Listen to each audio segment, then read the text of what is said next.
Например, да земиме било кој спортски клуб, еве, ракометна репрезентација, кој ќе им е најтешко, кој ќе изгледат се дека немат излез, дека е црно, стави геј тренер да види што ќе се деси. Одма ќе им се сменит погледот на работите, се ќе е розево и пресекси.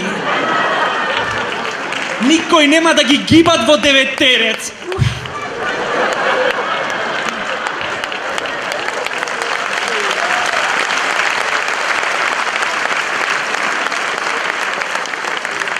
Добар ден, јас сум капитен на ракометната репрезентација и сакам да ви кажам дека таму е доста напорно, има многу гребење со ногти, неколку дури не погледнаја со лош поглед, но ние сме тренирани машки, ќе издржиме.